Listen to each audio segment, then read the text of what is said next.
মূল্যস্ফীতির কথা মাথায় রেখে 2026-27 অর্থ বছরের সংকোচনমূলক মুদ্রানীতি ঘোষণা করেছে বাংলাদেশ ব্যাংক।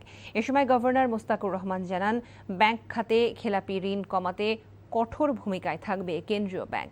বিকেলে বাংলাদেশ ব্যাংকের কার্যালয়ে 2026-27 অর্থ বছরের প্রথমার্ধে মুদ্রানীতি ঘোষণা করে তিনি বলেন, নীতি সুদ হার 10% না অপরিবর্তিত রাখা হয়েছে। ডিসেম্বর পর্যন্ত বেসরকারি খাতে ঋণ প্রবৃদ্ধির লক্ষ্যমাত্রা ধরা হয়েছে 6.8%, আর সরকারি খাতে 21.8% হবে বলেও আশা করেন তিনি। এ সময় গভর্নর বলেন, খেলাপি ঋণ কমাতে 18 মাসের বিশেষ পরিকল্পনা হাতে নিয়েছে নিয়ন্ত্রক সংস্থা। ইসলামী ব্যাংকের ব্যাপারেও আইনের বাইরে কিছু করা হবে না বলে জানান তিনি। মূল্যস্ফীতি নিয়ন্ত্রণ, বেসরকারি খাতে বিনিয়োগ বাড়ানো সহ সরকারকে ঋণ দেওয়ার ব্যাপারে বাংলাদেশ ব্যাংক সতর্ক রয়েছে বলে অবহিত করেন গভর্নর।